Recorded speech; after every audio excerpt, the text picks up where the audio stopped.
one friend na kahit ilang beses mong iuntog ay sadyang gawa sa bakal. Ay. Ang helmet niya. Ito yung friend natin na kumakain ng heartaches for breakfast. Pero nakangiti pa rin. Okay lang. Ayan, ang friend mo na wala ka ng ibang masasabi kundi, ikaw na ang martir ng taon. Bakit, girls? Gusto ko yung nagre-react na sila dito. Diba? Meron ba kayong mga experiences? Kailangan ko ba bang tanungin? Kasi parang alam nyo kung sino tong friend Sino ba na tong si to friend na to? Sino nga ba yun? Kasama pa ba yung corona? Parang yung hindi ko na corona? nararamdaman ngayon eh. Parang Na may nakalis bakal na. na helmet. Ito yung helmet ko eh, no? Naranasan ko lang maging martyr. No? Okay. Kasi alam niyo na yun, di ba? Correct. Pero ngayon, okay na ako. Okay naman ako. Binitawan Pero mo na. experience din. Actually, Minsan, naranasan ko maging martyr. okay na rin. Okay lang naman na minsan maging martyr, pero kailangan lang talaga na matuto. May natutunan Apo. ka Yes. sa pagiging ganun, di ba? Diba? So, anong natutunan mo? Natutunan ko, naging mas strong ako. Yun, mas napalapit ka kay God, sa family, ganyan. So, natutunan ko rin magpatawad. Alam niyo? Yes. Okay, that's Yun yung nice. Kasi pag martyr ka, di ba kaya sinabing martyr, nagpaka-martyr ka, so ibig sabihin nagpatawad ka.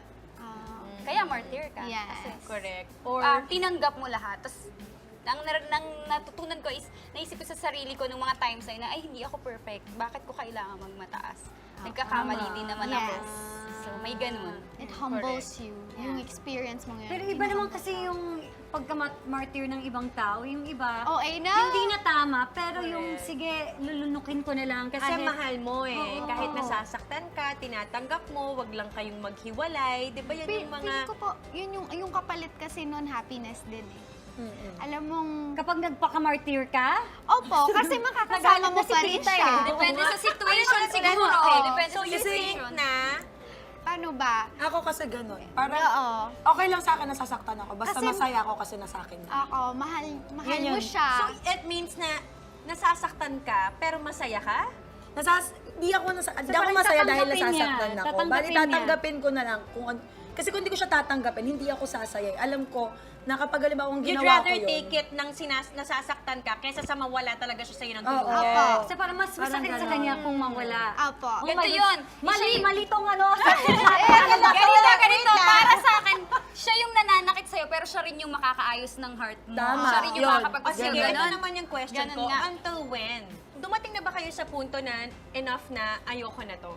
I'm Oo. moving on to a new relationship that's, a lot better, na hindi ako kailangang masaktan. Ever nyo bang na-realize? Or Or na-realize ko naman. self-love. Hindi ko naisip na mag-move ako sa another relationship. More of parang you don't want to be in that relationship Kailangan ko anymore. munang mag-heal siguro, tsaka ako magde-decide. Parang ganun. Okay. Ikaw naman, Same Donna po, din. same po ganun. Parang ang sa akin kasi, hayaan mo lang ng hayaan. Hanggang sa ikaw na yung mapagod. Hindi mo na siya habulin, hindi mo na siya mahal. Hanggang sa hindi ka na mahihirapan nang wala siya. At Kaya least mo binigay na. mo yung best, parang ganun. Ganda nun kasi hindi mo talaga pwedeng pigilan yung sarili mo, Opo. Marce.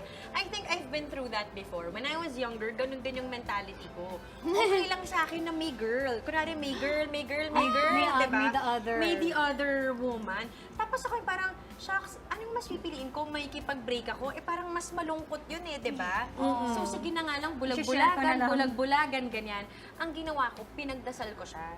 Sabi ko, I know that this is, it's such a wrong relationship, di ba? And I was young, so I realized, bakit ako magpapakulong sa isang relasyon na ganito yung setup? And parang feeling ko, I'm too young to be dealing with things like that. It should be a happy relationship. It should be, kumbaga dapat pareho kaming masaya, di ba? Hindi yung siya lang yung... Tapos, pinag-pray ko talaga, pinag-pray. Alam mo, gumising ako one day, and I looked at him, at nakita ko talaga na parang, why am I in a relationship with this person? Lahat nung magandang nakikita ko dati, parang biglang Nawala. ang tsaka na. Yung parang, ayoko na. Parang, basta parang nawala na yung Opo. the positive things that I see in him. Yung itsura niya, yung ganito, yung ganyan, nawala. Yan. Kaya, So, I Yun think yung this is the answer sa sign. prayer. Oo. Sa prayer Darating yun. din. Sana Darating all. talaga. Mga martyr dyan. Sana all din. Sana all. Hindi, pag-pray mo talaga siya. Oo, Kasi akala ko promise. talaga, I'm gonna be stuck in this for a very long time. Kasi I couldn't imagine my life nang hindi ko siya, Without him.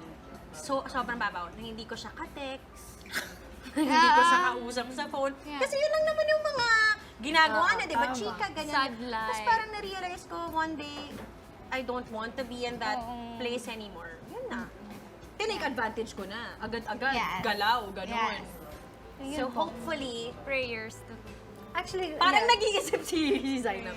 Okay, parang Sabay-sabay po tayo magdasal para sa friend natin. Actually, pwede mong idasal na, Lord, help me unlove this person. Ano sa mo?